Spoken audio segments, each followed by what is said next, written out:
Welcome back, everybody, to the Renaissance Humanism podcast. Today's episode, I will be discussing the Chinese housing crisis.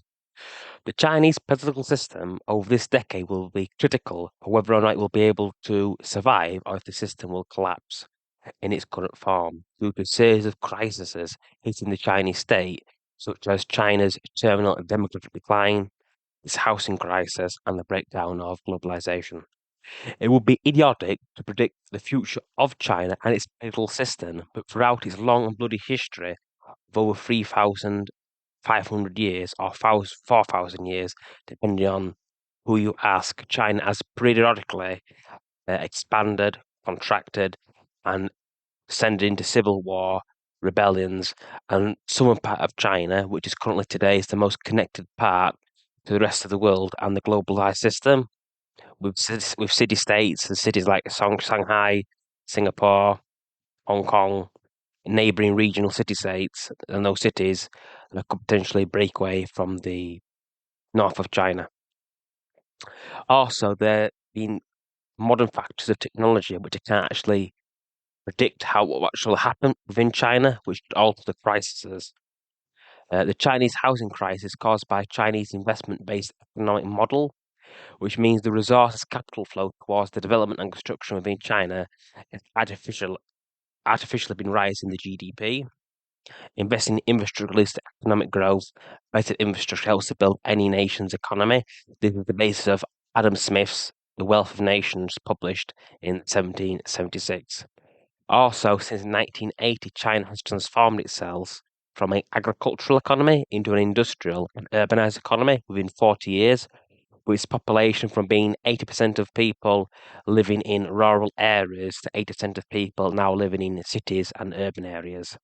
Despite this phenomenal success, and is a phenomenal success, China is replicating and going down the same path as previous East Asian nations, such as South Korea and Japan, in terms of its investment model into infrastructure. But this model is not sustainable, which can be seen in Japan, which for over 30 years has had no economic growth due to over-investing in kind of infrastructure for over 30 years and not being able to pay it back, and spent 30 years trying to pay it back. Unlike the Chinese, the Koreans and Japanese private investment models could balance out this. In economics, international markets, it outsources its manufacturing abroad because Japan, like China, has terminal demographic problems. Japan is one of the most eldest nations on this earth in terms of its age of its citizens. Unfortunately for the Chinese, capital flight restrictions means they cannot look for alternative investments outside of China, and that meant the only option for the Chinese people was to invest in the Chinese housing market. The issue with the Chinese housing market, why it's facing housing crisis, is that there is enough houses for twice the population within China. Furthermore, Chinese citizens dump their life savings into housing, generating the world's most massive overbuild.